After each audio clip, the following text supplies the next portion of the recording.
Hello guys, welcome back to my channel.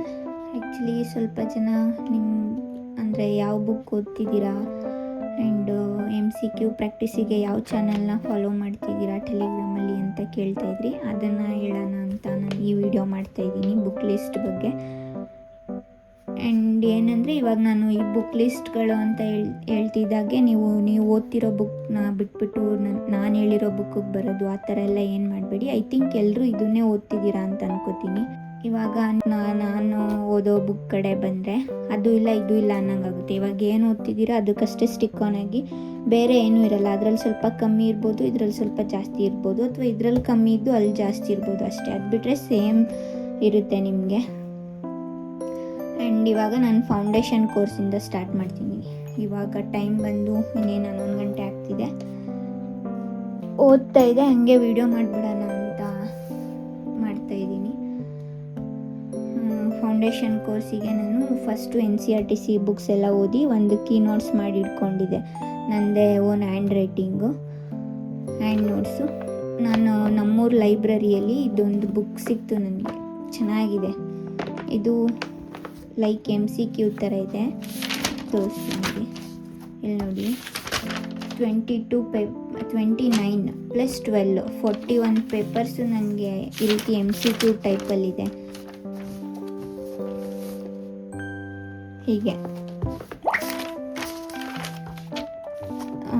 ಕಾನ್ಸ್ಟಿಟ್ಯೂಷನ್ದು 2 paper ಇದೆ, ಹಿಸ್ಟ್ರಿದು ಒಂದು 7-8 ಇದೆ, ಎಕನಾಮಿಕ್ಸ್ ಇದೆ, ಜಿಯೋಗ್ರಫಿ ಇದೆ, ಸೈನ್ಸ್ ಇದೆ, ಮತ್ತು ಕರ್ನಾಟಕ ಹಿಸ್ಟ್ರಿನೂ ಇದೆ, ಮಿಡಿವಲ್ ಹಿಸ್ಟ್ರಿ ಇದೆ, ಮಾಡ್ರನ್ ಹಿಸ್ಟ್ರಿ ಇದೆ. ಇಲ್ಲಿ ನೋಡಿ, ಫಿಸಿಕ್ಸು, ಎಕನಾಮಿಕ್ಸು, ಕೆಮಿಸ್ಟ್ರಿ, ಬಯೋಲಜಿ ಎಲ್ಲ ಇದೆ. ಇದನ್ನೇ ನಾನು ನಂದು ಕೀ ನೋಟ್ಸ್ ಮಾಡಿಟ್ಕೊಂಡಿದ್ದೀನಲ್ಲ ಫೌಂಡೇಶನ್ ಕೋರ್ಸು, ಅದು ಮತ್ತು ಇದು ಎರಡನ್ನೂ ವರ್ಕ್ ಮಾಡ್ತಿದ್ದೀನಿ ಸದ್ಯಕ್ಕೆ. ಇವಾಗ ಇದನ್ನು ವರ್ಕ್ ಮಾಡ್ತಿದ್ದೀನಿ ನಾನು, MCQ ಟೈಪಲ್ಲಿರೋದು. ಇದು ಸೆಂಟೆನ್ಸ್ ಫಾರ್ಮೇಷನಲ್ಲೂ ಇದೆ. ಇದು ಆ್ಯಕ್ಚುಲಿ 2020 ಇದು ಬುಕ್ ಪಬ್ಲಿಷ್ ಆಗಿರೋದು, 2020 ಎಡಿಷನ್ ಅನಿಸುತ್ತೆ. ಇದನ್ನ ಓದ್ತಾ ಇದ್ದೀನಿ. ಸೆಂಟೆನ್ಸ್ ಫಾರ್ಮೇಷನಲ್ಲಿ ಚೆನ್ನಾಗಿದೆ, ಎಲ್ಲನೂ ಕವರ್ ಮಾಡಿದ್ದಾರೆ. ಇದು ಯಾರೋ ಒಬ್ಬರು ಮ್ಯಾನ್ ರೈಟರ್ ಅನಿಸುತ್ತೆ ಇವರು. ಇದು ಲೈಬ್ರರಿಲಿ ನನಗೆ ಸಿಕ್ಕಿದ್ದು. ಇಫ್ ದೇ ಆಸ್ಕ್, ನಾನು ಅವರಿಗೆ ಕಳೆದೋಯ್ತು ಅಂದ್ಬಿಟ್ಟು ನಾನು ಬೇಕಿದ್ರೆ ಫೈನ್ ಕಟ್ಕೊಡ್ತೀನಿ. ಇದು ಮಾತ್ರ ವಾಪಸ್ ಕೊಡಲ್ಲ. ತುಂಬ ಅಂದರೆ ತುಂಬ ಚೆನ್ನಾಗಿದೆ. ಇನ್ನು ನೆಕ್ಸ್ಟು ಕರೆಂಟ್ ಅಫೇರ್ ಬಗ್ಗೆ ಬರೋದಾದರೆ, ನಾನು ಸ್ಪರ್ಧಾ ವಿಜೇತ ಅವ್ರದ್ದು KM ಸುರೇಶ್ ಅವ್ರದ್ದು ಓದ್ತಿದ್ದೀನಿ. ಇದನ್ನು 8 to 12 ಮಂತ್ಸ್ವರೆಗೂ ಕವರ್ ಮಾಡಬೇಕು. ಅಟ್ಲೀಸ್ಟ್ 6 ಮಂತ್ಸ್ ಆದರೂ ಕವರ್ ಮಾಡಿ. ನಿಮಗೆ ಆಗಿಲ್ಲ ಅಂತಂದರೆ ಕರೆಂಟ್ ಅಫೇರ್ಸು ಮೇನ್. ಇದು ಕರೆಂಟ್ ಅಫೇರ್ಸಿಗೆ ಓದ್ತಿದ್ದೀನಿ. ಆ್ಯಂಡ್ ಇವಾಗ ಕೋರ್ ಸಬ್ಜೆಕ್ಟ್ ಕಡೆ ಬರೋದಾದರೆ, ಪಾಲಿಟಿಗೆ ನಾನು PS ಗಂಗಾಧರ್ ಅವ್ರದ್ದು ಓದ್ತಿದ್ದೀನಿ. ಅದು ಟೆಕ್ಸ್ಟ್ ಬುಕ್, ಬಟ್ ಇದರಲ್ಲಿ ನಂದು ಅಕಾಡೆಮಿಕಲ್ಲಿ ಕೊಟ್ಟಿರೋದು, ಇದು ಇನ್ಸ್ಟಿಟ್ಯೂಷನಲ್ಲಿ. ಇದೆಲ್ಲ ಕೀ ನೋಟ್ಸ್ ಆಗಿ ಚೆನ್ನಾಗಿದೆ. ಇದನ್ನು ಓದ್ತಾ ಇದ್ದೀನಿ ಪಾಲಿಟಿಗೆ. ಅದು ಬಿಟ್ಟರೆ ಈಗ ಹಿಸ್ಟ್ರಿಗೆ ಅಂತ ಬಂದರೆ KN ಸದಾಶಿವ ಅವ್ರದ್ದು ಓದ್ತಿದ್ದೀನಿ. ನೀವು ಅಶ್ವಥಪ್ಪ ಅವ್ರದ್ದು ಇದೆ, ನಾನು ಹೇಳ್ತಿರೋದೆಲ್ಲ ಕನ್ನಡದ್ದು. ಅಶ್ವಥಪ್ಪ ಅವ್ರದ್ದು ಓದ್ಬೋದು. ನಾನು KN ಸದಾಶಿವ ಅವ್ರದ್ದು ಓದ್ತಿರೋದು. ಆ್ಯಂಡ್ ಕೀ ನೋಟ್ಸ್ ಅಂತ ಅನ್ನೋಲ್ಲ, ನನಗೆ ಒಂದು 5 ಸಬ್ಜೆಕ್ಟನ್ನು ಕೊಟ್ಟಿದ್ದಾರೆ ಇದು ನೋಟ್ಸ್ಗಳು. ಇದು ಹಿಸ್ಟ್ರಿನೂ ಅಷ್ಟೇ, ಇದರಲ್ಲಿ 3 ಹಿಸ್ಟ್ರಿನೂ ಇದೆ, ಜೊತೆ ಕರ್ನಾಟಕ ಹಿಸ್ಟ್ರಿನೂ ಇದೆ. ಹಿಸ್ಟ್ರಿಗೆ ಅಂತ ಬಂದರೆ ನನ್ನ ನೋಟ್ಸು, ನಮ್ಮ ಇನ್ಸ್ಟಿಟ್ಯೂಷನಲ್ಲಿ ಕೊಟ್ಟಿರೋ ನೋಟ್ಸ್ನ ಓದ್ತಾ ಇದ್ದೀನಿ. ಆ್ಯಂಡ್ ಜಿಯೋಗ್ರಫಿ ಅಂತ ಬಂದರೆ ನಾನು ಮೊದಲೇ ಹೇಳ್ದಾಗೆ ಜಿಯೋಗ್ರಫಿಗೆ ನಾನು KM ಸುರೇಶ್ ಅವ್ರದ್ದು ಓದ್ತಿದ್ದೀನಿ. ನಾನು ಫಸ್ಟ್ ಸ್ಟಾರ್ಟಿಂಗ್ ತೊಗೊಳ್ಳುವಾಗ ನನಗೆ ಬಜೆಟ್ ಇರಲಿಲ್ಲ, 3 ಬುಕ್ಸ್ ತೊಗೋಬೇಕಿತ್ತು. ಡಾಕ್ಟರ್ ರಂಗನಾಥ್ ಅವ್ರದ್ದು ತುಂಬ ಚೆನ್ನಾಗಿದೆ, ಅದು ಬಜೆಟ್ ಇರಲಿಲ್ಲ ನನಗೆ. ಈಗ ಇದರಲ್ಲಿ Karnataka history, Indian history, world geography, physical geography ಎಲ್ಲ ಇದೆ. ಬಟ್ ಅದರಲ್ಲಿ ಕರ್ನಾಟಕ ಹಿಸ್ಟ್ರಿಗೆ ಬೇರೆ ಇಷ್ಟು ದಪ್ಪ ಬುಕ್ ಇರುತ್ತೆ, ಇಂಡಿಯನ್ ಜಿಯೋಗ್ರಫಿ ಬೇರೆ, ವರ್ಲ್ಡ್ ಜಿಯೋಗ್ರಫಿ ಬೇರೆ, ಆ ಥರ 3 ಸಪ್ರೇಟ್ ಬುಕ್ಸ್ ತೊಗೋಬೇಕಿತ್ತು. ಈವನ್ ಫಿಸಿಕಲ್ ಜಿಯೋಗ್ರಫಿಗೂ ಅಷ್ಟೇ. ಸೊ ನಾನು ಇದನ್ನು ತಗೊಂಡೆ. ಇದು ಕ್ವಿಕ್ ರಿವಿಷನ್ಗೆ ತುಂಬ ಈಸಿ ಆಗುತ್ತೆ. ನಾನು ಇದರಲ್ಲಿ ಪಾರ್ಟ್ಸ್ ಮಾಡ್ಕೊಂಡಿದ್ದೀನಿ, ಸ್ಟಿಕ್ಕಿ ನೋಟ್ ಹಾಕ್ಕೊಂಡು. ಈಗ ನಾನು ಸದ್ಯಕ್ಕೆ VAಗೆ ಓದ್ತಿರೋದ್ರಿಂದ ಕರ್ನಾಟಕ ಜಿಯೋಗ್ರಫಿ, ಅದು ಬಿಟ್ಟರೆ ಫಿಸಿಕಲ್ ಜಿಯೋಗ್ರಫಿ, ಇಂಡಿಯನ್ ಜಿಯೋಗ್ರಫಿ 3 ಓದ್ಕೋತೀನಿ. ಮೇಯ್ನು ಕರ್ನಾಟಕ ಮೇಲೆ ಕಾನ್ಸಂಟ್ರೇಷನ್ ಮಾಡಬೇಕು. ನಾನು ಅದನ್ನೇ ಮಾಡ್ತಾಯಿದ್ದೀನಿ. ಕರ್ನಾಟಕ ಮುಗೀತು, ಇವಾಗ ಇಂಡಿಯನ್ ಜಿಯೋಗ್ರಫಿ ಓದ್ತಾಯಿದ್ದೀನಿ. ಫಿಸಿಕಲ್ ಜಿಯೋಗ್ರಫಿ ಮುಗಿಸಿ ದೆನ್ ನಾಳೆ ಎಲ್ಲ ನಾನು MCQ ಪ್ರಾಕ್ಟೀಸ್ ಮಾಡ್ತಿದ್ದೀನಿ. ನಾಳೆ ಮುಗಿದ ಮೇಲೆ ನಾನು ಹಿಸ್ಟ್ರಿ ಕಡೆ ಹೋಗ್ತೀನಿ. ಇದು ಅಷ್ಟೇ, ಇದು EVSದು. ನಂದು ಟೆಕ್ಸ್ಟ್ ಬುಕ್ ಬಂದು PV ಭೈರಪ್ಪ ಅವ್ರದ್ದು ಓದ್ತಾಯಿದ್ದೀನಿ ನಾನು EVSಗೆ. ಇದು ಅಕಾಡೆಮಿಕಲ್ಲಿ ಕೊಟ್ಟಿರೋದು. ಇದನ್ನು ಓದೇ ಇಲ್ಲ ನಾನು, ಅದನ್ನು ಓದ್ತಾಯಿದ್ದೀನಿ. ಒಂದು ಸರಿ ಇದನ್ನು ಓದಬೇಕು, ಗೊತ್ತಿಲ್ಲ ಇದು ಹೆಂಗಿದೆ ಅಂತ. ಆ್ಯಂಡ್ ಇದೆಲ್ಲ ಅಲ್ಲಿ ಕೊಟ್ಟಿರೋ ನೋಟ್ಸೇ ನಂದು ಅಕಾಡೆಮಿಕಲ್ಲಿ. ನಾನು ಕೋಚಿಂಗಿಗೆ ಹೋಗಿಲ್ಲ. ಒಂದು ಸ್ಟಾರ್ಟಿಂಗ್ ಡಿಗ್ರಿ ಎಂಡಲ್ಲಿ 1 ಮಂತ್ ಏನೋ ಹೋಗಿದ್ದೆ. ಈವ್ನಿಂಗ್ ಕಾಲೇಜ್ ಮುಗಿಸ್ಕೊಂಡು 5 to 8:30ವರೆಗೂ ಕ್ಲಾಸ್ ಮಾಡ್ತಾಯಿದ್ರು, ಅಲ್ಲಿ ಹೋಗ್ತಾಯಿದ್ದೆ ಅಷ್ಟೇ. ಏನೂ ನಾಲೆಡ್ಜೇ ಇರಲಿಲ್ಲ ನನಗೆ, ಯಾವ ಥರ ಓದಬೇಕು ಏನು. ಸುಮ್ಮನೆ ನನ್ನ ಫ್ರೆಂಡ್ಸ್ಗಳ ಜೊತೆ ಒಂದಿಬ್ಬರನ್ನ ಜೊತೆಗೆ ಹಾಕ್ಕೊಂಡು ಫ್ರೀ ಕೋಚಿಂಗ್ ಅಲ್ವಾ ಹೋಗಿದ್ದು ಬರ್ತಾಯಿದ್ದೆ. ಇದೇ ನನ್ನ PV ಭೈರಪ್ಪ ಅವ್ರದ್ದು EVSಗೆ, ಇದನ್ನು ಓದ್ತಾಯಿದ್ದೀನಿ.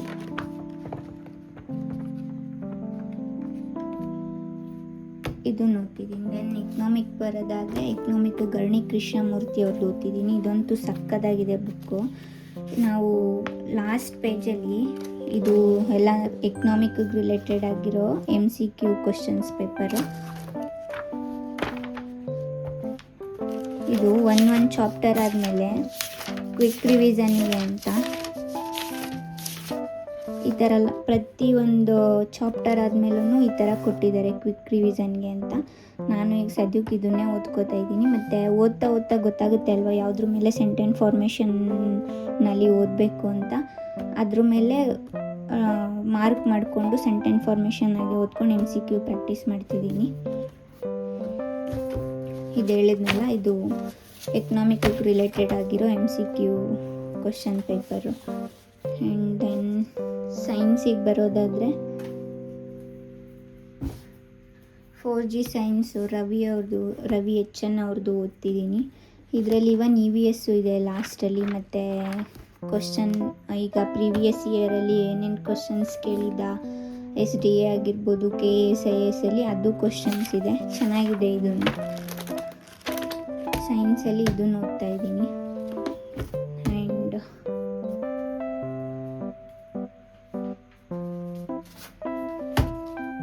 ಜಿಯೋಗ್ರಫಿಲಿ ಮ್ಯಾಪ್ ವರ್ಕ್ ತುಂಬ ಇಂಪಾರ್ಟೆಂಟ್ ಆಗುತ್ತೆ ನಿಮಗೆ. ನೀವು ಇದೊಂದು ಅಟ್ಲಾಸ್ ಅಂತ ಬುಕ್ ಇದೆ, ಆದರೆ ತೊಗೊಂಡು ಓದ್ಕೊಳ್ಳಿ. ಆ್ಯಂಡ್ ನಾನು ಹಾಸ್ಪಿಟಲಲ್ಲಿ ವರ್ಕ್ ಮಾಡುವಾಗ ಒಂದಿಷ್ಟು ಮ್ಯಾಪ್ದು ಜೆರಾಕ್ಸ್ ಹಾಕ್ಕೊಂಡಿದೆ. ಕರ್ನಾಟಕ ಮ್ಯಾಪು, ಇಂಡಿಯನ್ ಮ್ಯಾಪ್ದು ವರ್ಕ್ ಮಾಡಬೇಕು ಅಂತಲೇ. ಅದನ್ನು ಕೂಡ ವರ್ಕ್ ಮಾಡಬೇಕು ನೀವು ಜಿಯೋಗ್ರಫಿಲಿ. ಆವಾಗಲೇ ನಿಮಗೆ ಒಂದು ಐಡಿಯಾ ಬರುತ್ತೆ. ಆರಾಮ್ಸೆ ನೀವು ಅಂದರೆ ಎಲ್ಲೆಲ್ಲಿ ಏನೇನಿದೆ, ಯಾವ್ಯಾವ ಡಿಸ್ಟಿಕಲ್ಲಿ ಏನೇನು ಫೇಮಸ್ ಇದೆ ಆ ಥರ ಎಲ್ಲ ತಿಳ್ಕೊಬೋದು. ನದಿ ವ್ಯವಸ್ಥೆ ಆಗಿರಲಿ, ಮತ್ತು ಡೈರೆಕ್ಷನ್ಸು ಆ ಥರ ಎಕ್ಸೆಟ್ರಾ ನೀವು ತಿಳ್ಕೊಬೋದು. ಮ್ಯಾಪ್ ವರ್ಕ್ ಮಾಡಿ ಜಿಯೋಗ್ರಫಿ ಅಂತ ಬಂದರೆ. ನಂಗೆ ಫಸ್ಟು ಐಡಿಯಾನೇ ಇರಲಿಲ್ಲ ಏನಕ್ಕೆ ಎಲ್ಲರೂ ಈ ಗೋಡೆಗಳ ಮೇಲೆ ಮ್ಯಾಪ್ ಸ್ಟಿಕ್ಕರ್ ಅಂಟಿಸ್ಕೋತಾರೆ ಅಂತ. ದೆನ್ ನನಗೆ ಒಂದು ಗ್ರೂಪಿಗೆ ಜಾಯ್ನ್ ಆದಮೇಲೆ ಗೊತ್ತಾಯಿತು ಮ್ಯಾಪ್ ವರ್ಕ್ ತುಂಬ ಇಂಪಾರ್ಟೆಂಟ್ ಅಂತ. ಅದು ಬಿಟ್ಟರೆ art and culture Ujjwala academy ಅವ್ರದ್ದು ಅನಿಸುತ್ತೆ ಇದು. ಇಲ್ಲಿ ನೋಡಿ, ಉಜ್ವಲ ಅಕಾಡೆಮಿ ಅವ್ರದ್ದು. ಇದು ತುಂಬ ಚೆನ್ನಾಗಿದೆ ಆರ್ಟ್ ಆ್ಯಂಡ್ ಕಲ್ಚರು. ನಾನು ತಗೊಂಡಿದ್ದು 2024 VAO ಎಕ್ಸಾಮ್ ಬರೆಯುವಾಗ ಈ ಬುಕ್ಸ್ ಎಲ್ಲ ತೊಗೊಂಡಿದ್ದು ನಾನು. ಈಗ ಹೊಸದಾಗಿ ಬುಕ್ಸ್ ಅಂತ ಯಾವ್ದು ತೊಗೊಂಡಿದ್ದೀನಿ ಅಂತ ಲಾಸ್ಟಲ್ಲಿ ಹೇಳ್ತೀನಿ. ಇದು ಆರ್ಟ್ ಆ್ಯಂಡ್ ಕಲ್ಚರ್, ಇದು ಅಷ್ಟೇ ತುಂಬ ಇಂಪಾರ್ಟೆಂಟ್, ಚೆನ್ನಾಗಿದೆ. ಈ ಬುಕ್ನ ಓದ್ತಾ ಇದ್ದೀನಿ. ಇನ್ನು ಕಮ್ಯುನಿಕೇಷನ್ ಅಂತ ಬಂದರೆ ಇದು ನನ್ನ ಲೈಬ್ರರಿಯಲ್ಲಿ ತಗೊಂಡಿದ್ದು. ಚೆನ್ನಾಗಿದೆ ಬುಕ್ಕು, ಚೆನ್ನಾಗಿ ಅರ್ಥ ಆಗುತ್ತೆ. ಇಂಗ್ಲೀಷ್ ಕನ್ನಡದಲ್ಲಿ ಎರಡರಲ್ಲೂ ಇದೆ. ಇದನ್ನು ಇಂಗ್ಲೀಷ್ ಗ್ರಾಮರಿಗೆ ರೆಫರ್ ಮಾಡ್ತಿದ್ದೀನಿ. ಇನ್ನು ಕನ್ನಡ ಗ್ರಾಮರಿಗೆ ಗೋಪಾಲಕೃಷ್ಣ ಉಡುಪ ಅವ್ರದ್ದು ಓದ್ತಾ ಇದ್ದೀನಿ. ಇದು ಅಷ್ಟೇ ತುಂಬ ಚೆನ್ನಾಗಿದೆ. ಒಂದೊಂದು ಚಾಪ್ಟರ್ ಆದಮೇಲೂ ಅವರೇ ಟೆಸ್ಟ್ ಕೊಟ್ಟಿದ್ದಾರೆ. ಇಲ್ಲಿ ಅಭ್ಯಾಸ ಪ್ರಶ್ನೆಗಳು ಅಂತ ಒಂದೊಂದು ಚಾಪ್ಟರ್ ಆದಮೇಲೂ ಟೆಸ್ಟ್ ಮಾಡ್ಕೋಬೋದು ಎಷ್ಟು ಅರ್ಥ ಆಗಿದೆ ಏನು ಅಂತ. ಆ್ಯಂಡ್ ಕಂಪ್ಯೂಟರ್ ಅವೇರ್ನೆಸ್ಸಿಗೆ ಇದು ಯಾವುದಂತ ಗೊತ್ತಿಲ್ಲ, ಒಟ್ಟಿನಲ್ಲಿ ತಗೊಂಡಿದ್ದೆ ಅವಾಗೇ. ಇದನ್ನು ಓದ್ತಾ ಇದ್ದೀನಿ. ಜೊತೆಗೆ ಟೆಲಿಗ್ರಾಮು, ಯೂಟ್ಯೂಬಲ್ಲಿ ಕ್ಲಾಸಸ್ ಕೇಳಿಕೊಂಡು ಕೀನೋಟ್ಸ್ ಮಾಡ್ಕೊಂಡಿದ್ದೀನಿ. ಅದು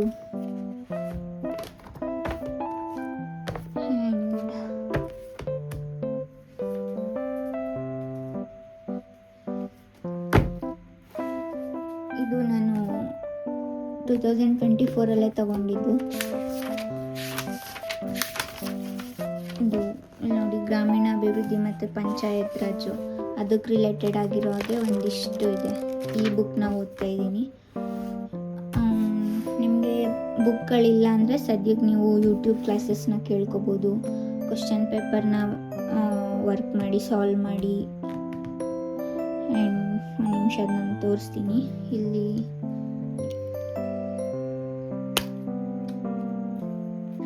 ಇಲ್ಲಿರೋದೆಲ್ಲ ಕ್ವಶನ್ ಪೇಪರ್ ಸಾಲ್ವ್ ಮಾಡಬೇಕಿರೋದು ಮತ್ತು ಮಾಡಿರೋದು. ಇಷ್ಟು ಇಲ್ಲಿರೋ ಪೇಪರ್ಸು.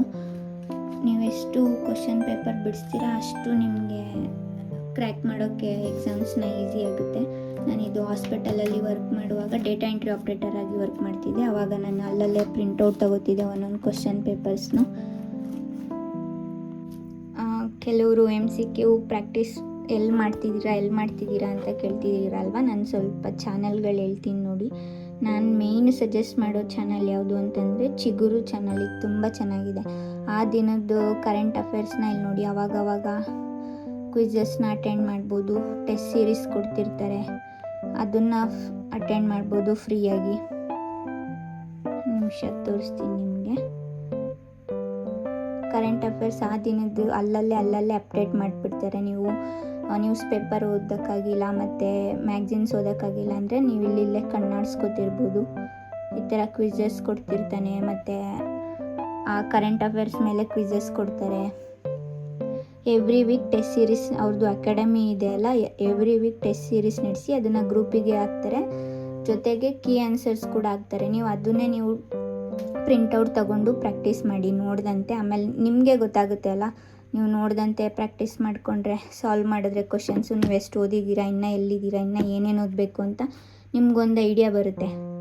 ಆದಷ್ಟು ಸೆಂಟೆನ್ಸ್ ಫಾರ್ಮೇಷನಲ್ಲಿ MCQ ಸಾಲ್ವ್ ಮಾಡೋಕ್ಕೆ ಟ್ರೈ ಮಾಡಿ. ಈಗ ಮೊನ್ನೆ ನೀವು PC ಎಕ್ಸಾಮ್ ಎಲ್ರಿಗೂ ಗೊತ್ತು ಅಂತ ಅನಿಸುತ್ತೆ. ಅದು ಬಿಟ್ಟರೆ ನಾನು ಅಬ್ದುಲ್ ಕಲಾಂ ಅವ್ರದ್ದು ಇಲ್ಲಿ ನೋಡಿ, ಕನ್ನಡ ಇಂಗ್ಲೀಷ್ ಎರಡರಲ್ಲೂ ಕೊಡ್ತಾರೆ. ಅವ್ರ ಚಾನಲ್ನ ಫಾಲೋ ಮಾಡ್ತಿದ್ದೀನಿ.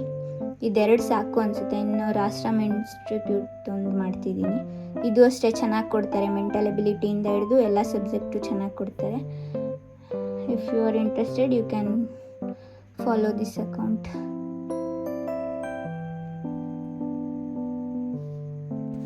ನಾನು ಲಾಸ್ಟ್ ಇಯರ್ ಅಂದರೆ 2025 ನನಗೆ ಮೆಂಟರ್ಶಿಪ್ ಬೇಕು ಅಂತ ನಾನು ಕುವೆಂಪು ನಗರಲ್ಲಿರೋ KS ಅವ್ರನ್ನ ಕಾಂಟ್ಯಾಕ್ಟ್ ಮಾಡಿದ್ದೆ. ಅಕಾಡೆಮಿ ಅವ್ರನ್ನ ಮೆಂಟರ್ಶಿಪ್ ಬೇಕು ಅಂತ. ಅಲ್ಲಿ ಒಂದು ಮೇಡಮ್ ನಾನು ಹೋದ್ಮೇಲೆ ಯಾವ್ಯಾವ ಬುಕ್ಸ್ ಓದ್ತಿದ್ದೀರಾ ಅಂತ ಹೇಳಿದ್ರು. ಈ ಥರ ಈ ಬುಕ್ಸ್ ಓದ್ತಿದ್ದೀನಿ ಅಂತ ಹೇಳಿದ್ರೆ ಎಲ್ಲದಕ್ಕೂ. ಈಗ ಸೈನ್ಸಿಗೆ ಹಿಂಗೆ ರವಿ ಚೆನ್ನವ್ರದ್ದು ಓದ್ತಿದ್ದೀನಿ ಅಂದರೆ ಬೇಡ ವಿನೋದ್ ಕುಮಾರ್ ಚೌಹಾನ್ ಅವ್ರದ್ದು ಓದಿ ಅಂತ ಹೇಳಿದ್ರು. ಓಕೆ ಅಂತ ಅದನ್ನು ತೊಗೊಂಡೆ. ಆಮೇಲೆ ಮತ್ತೆ ಜಿಯೋಗ್ರಫಿಗೆ ಡಾಕ್ಟರ್ ರಂಗನಾಥ್ ಅವ್ರದ್ದು ತೊಗೊಳ್ಳಿ ಅಂತಂದರು, ಅದನ್ನು ತೊಗೊಂಡೆ. ಅವ್ರು ಯಾವ್ಯಾವ ಬುಕ್ಸ್ ಹೇಳ್ತಾರೆ ಅದೆಲ್ಲ ತೊಗೊಂಡೆ. ಆಮೇಲೆ ದೆನ್ ಒಂದು 500 ಪೇಜಸ್ ಅವ್ರ ಹತ್ರ ಒಂದು ನೋಟ್ಸ್ ಇತ್ತು, ಪ್ರಿಂಟೆಡ್ ನೋಟ್ಸು. ಅದನ್ನು ಕೊಡೋಕ್ಕೆ 2,500 ಹೇಳ್ತಿದ್ದಾರೆ. ಜೆರಾಕ್ಸ್ ಹಾಕ್ಸ್ಕೊಂಡ್ರೆ ಏನೊಂದು 300 ಮುಗ್ದೋಗೋ ನೋಟ್ಸ್ ಅದು. 2,500 ಹೇಳ್ತಿದ್ದಾರೆ. ಸುಮ್ಮನೆ ಎಲ್ಲ ಬುಕ್ಸ್ನು ಚೇಂಜ್ ಮಾಡಿಸಿದ್ರು. ನಾನು ದಡ್ಡಿ ಥರ ಹೋಗೆಲ್ಲ ಮತ್ತೆ ಒಂದು 3,000 2,500 ಖರ್ಚು ಮಾಡಿ ತೊಗೊಂಡೆ. ಆಮೇಲೆ ನನಗೆ ಬೇರೆ ಸರ್ ಕಾಂಟ್ಯಾಕ್ಟ್ ಆದಮೇಲೆ ಅವ್ರು ಹೇಳಿದ್ರು, ಯಾವುದನ್ನು ತೊಗೋಬೇಡಿ, ನೀವು ಇವಾಗ ಓದ್ತಿರೋದೇ ಒಳ್ಳೆ ಬುಕ್ಸು, ಅದನ್ನೇ ಓದಿ ಅಂತ. ಆ ಥರ ನೀವು ಈಗ ನನ್ನ ಬುಕ್ಸ್ನ ನೋಡ್ತಾ ಇದ್ದರೆ ನಿಮ್ಮ ಹತ್ರ ಇನ್ನೂ ತೊಗೊಂಡಿಲ್ಲ ಅಂದರೆ ನೀವು ತೊಗೊಳ್ಳಿ. ಅಥವಾ ಈಗ ಓದ್ತಿರೋ ಬುಕ್ಸ್ನ ಬಿಟ್ಬಿಟ್ಟು ಇಲ್ಲಿ ನನ್ನದು ಬುಕ್ಸ್ಗಳು ನೋಡಿ ಈ ಬುಕ್ಸ್ಗಳನ್ನ ತೊಗೊಂಡು ಓದೋದು ಆ ಥರ ಎಲ್ಲ ಮಾಡಬೇಡಿ. ಈಗ ಏನು ಓದ್ತಿದ್ದೀರಾ ಅದು ಓದಿ ಚೆನ್ನಾಗಿ ರಿವಿಷನ್ ಮಾಡ್ಕೊಳ್ಳಿ. ಆ್ಯಂಡ್ ಟೆಸ್ಟ್ ಸೀರೀಸ್ ತೊಗೊಳ್ಳಿ. ಆದಷ್ಟು ಎಲ್ಲಿ ಸಿಗುತ್ತೆ ಅಲ್ಲಿ ಟೆಸ್ಟ್ ಸೀರೀಸ್ ತೊಗೊಂಡು ಚೆನ್ನಾಗಿ ಪ್ರಾಕ್ಟೀಸ್ ಮಾಡಿ. ಮತ್ತು ಇನ್ಸ್ಟಾಗ್ರಾಮಲ್ಲೆಲ್ಲ ಅಪ್ಲೋಡ್ ಮಾಡ್ತಾರೆ, ಡೌನ್ಲೋಡ್ ಮಾಡ್ಕೊಳ್ಳಿ, PDF ಮಾಡ್ಕೊಳ್ಳಿ, ಪ್ರಿಂಟೌಟ್ ತಗೊಂಡು ಪ್ರಾಕ್ಟೀಸ್ ಮಾಡಿ. ಬುಕ್ಸ್ಗಳನ್ನ ಚೇಂಜ್ ಮಾಡಬೇಡಿ ಅಷ್ಟೇ. ಒಂದು ಬುಕ್ ತೊಗೊಂಡಿದ್ದೀರಾ ಅಂತಂದರೆ ಅದೇ ಬುಕ್ಸ್ಗಳನ್ನ ಓದಿ. ನಾನಂತೂ ಅವ್ರು ಹೇಳಿರೋ ಬುಕ್ಸ್ಗಳಿಗೆ ನೇಮ್ ಹಾಕಿ ಹಂಗೆ ಇಟ್ಬಿಟ್ಟಿದ್ದೀನಿ, ಇನ್ನೂ ಹೊಸದ ಥರ ಇದೆ. ಹಾಗೆ ಸುಮ್ಮನೆ ವೇಸ್ಟ್ ಮಾಡಿದೆ. ನೀವು ಆ ಥರ ಮಾಡೋಕ್ಕೆ ಹೋಗ್ಬಿಡಿ. ಮೇಯ್ನು ಫೌಂಡೇಶನ್ ಕೋರ್ಸ್ ಕಂಪ್ಲೀಟ್ ಮಾಡ್ಕೊಳ್ಳಿ, ದೆನ್ ನೀವು ಈ ಕಡೆ ಮೇಜರ್ ಬುಕ್ಸ್ಗೆ ಬರ್ಬೋದು. If you work hard and stay consistent you will definitely get the job. ನೀವು ಯಾವ ಜಾಬ್ ತೊಗೋಬೇಕು ಅಂತಂತಿದ್ದೀರಾ ಅದು ಪಕ್ಕ ಸಿಗುತ್ತೆ ನಿಮಗೆ. ನೆನಪಿರಲಿ, ವರ್ಷ ಕಳೆದಂಗೆ ಕಾಂಪಿಟೇಷನ್ಸ್ ಜಾಸ್ತಿ ಆಗ್ತಿದೆ ಆ್ಯಂಡ್ ಎಕ್ಸಾಮ್ಸ್ ಕೂಡ ಅಷ್ಟೇ ಟಫ್ ಆಗ್ತಿದೆ. ಇನ್ನೊಂದೇನೆಂದರೆ, ಇವಾಗ ಒಂದು ಎಕ್ಸಾಮ್ಗಳು ಆದಮೇಲೆ, ಲೈಕ್ ಈಗ ಮೊನ್ನೆ PC ಎಕ್ಸಾಮ್ ಆಯಿತು. ಎಕ್ಸಾಮ್ ಮುಗ್ದಿದ ತಕ್ಷಣ ಸಾಕು ಎಲ್ಲ ಅಕಾಡೆಮಿಗಳು ಜೋರಾಗಿ ವಾಯ್ಸ್ ರೈಸ್ ಮಾಡಿಬಿಡ್ತಾರೆ. ಲೈಕ್ ಹೇಗೆ ಅಂದರೆ, ನಾವು ರೆಡಿ ಮಾಡಿರೋ ಬುಕ್ಕಿಂದ, ನಾವು ಟೀಚ್ ಮಾಡಿರೋ ಕ್ಲಾಸಸ್ಸಿಂದ 20 ಕ್ವಶನ್ಸ್ ಬಂದಿದ್ದಾವೆ, 10 ಕ್ವಶನ್ಸ್ ಬಂದಿದ್ದಾವೆ, ಈ ಬುಕ್ ತೊಗೊಳ್ಳಿ, ಈ ಅಕಾಡೆಮಿಗೆ ಜಾಯ್ನ್ ಆಗಿ ಅಂತ. ನೋಡಿ, ನಿಮ್ಮ ಇಷ್ಟ, ಬಟ್ ಯೋಚನೆ ಮಾಡಿ ನೀವು ನಿಮ್ಮ ದುಡ್ಡನ್ನ ಸ್ಪೆಂಡ್ ಮಾಡಿ. ಎಲ್ಲವೂ ನಿಮ್ಮ ಮೇಲೆ ಡಿಪೆಂಡ್ ಇರುತ್ತೆ. ನೀವು ಓದೋ ಬುಕ್ಸಿಂದನೇ ಅವ್ರು ಕ್ಲಾಸಸ್ ಮಾಡಿರ್ತಾರೆ, ನೀವು ಓದೋ ಬುಕ್ಸಿಂದನೇ ಅವ್ರು ಕ್ವಶನ್ಸ್ ತೆಗೆದಿರ್ತಾರೆ. ಸುಮ್ಮನೆ ಅದು ತಗೊಂಡು ಟೈಮ್ ವೇಸ್ಟ್ ಮಾಡಬೇಡಿ. ನೀವೇನು ಓದ್ತಿದ್ದೀರಾ ಅದನ್ನು ಚೆನ್ನಾಗಿ ಎಫರ್ಟ್ಸ್ ಹಾಕಿ ಹಾರ್ಡ್ ವರ್ಕ್ ಮಾಡಿ. ಒಂದಲ್ಲ ಒಂದಿನ ನಿಮಗೆ ಪಕ್ಕಾ ಜಾಬ್ ಸಿಗುತ್ತೆ.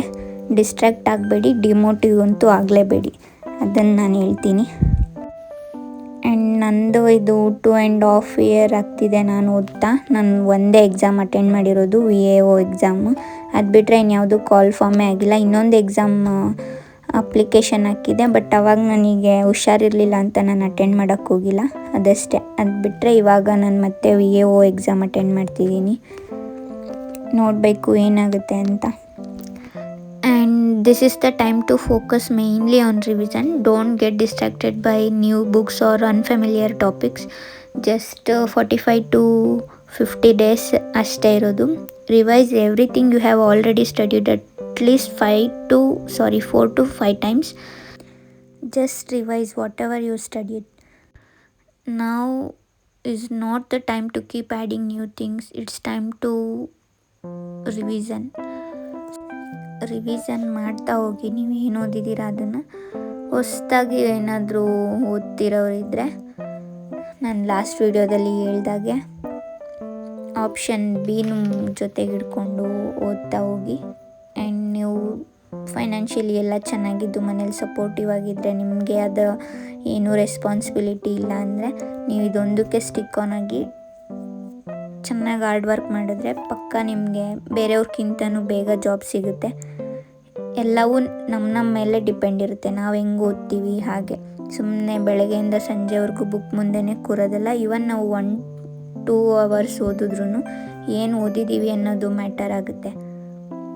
ಆ್ಯಂಡ್ ಇವಾಗ ನಾನು ಏನೇನು ತೋರಿಸಿದ್ದೀನಿ ಆ ಬುಕ್ಸ್ನ ಅಷ್ಟೇ ಓದ್ತಿದ್ದೀನಿ, ಅದು ಬಿಟ್ಟು ಬೇರೆ ಏನಿಲ್ಲ. ಯೂಟ್ಯೂಬ್ ಕ್ಲಾಸಸ್ಗಳನ್ನ ಕೇಳ್ತೀನಿ. ಆ್ಯಂಡ್ ಮೆಂಟಲ್ ಎಬಿಲಿಟಿಗೂ ಅಷ್ಟೇ ಗುರುರಾಜ್ ಬುಲ್ಬುಲೆ ಅವ್ರದ್ದು ಕೇಳ್ತೀನಿ ಅಥವಾ ಬೇರೆಯವ್ರದ್ದು ಕೇಳ್ತೀನಿ. ಇಂಥವ್ರದ್ದೇ ಅಂತ ಪರ್ಟಿಕ್ಯುಲರಾಗಿ ಯಾವುದು ಕ್ಲಾಸ್ಗಳನ್ನ ಕೇಳಲ್ಲ. ನನಗೆ ಯಾವುದು ಅರ್ಥ ಆಗುತ್ತೋ ಅದನ್ನು ಕೇಳ್ತಾ ಹೋಗ್ತೀನಿ. Take care, bye, see you on the next video.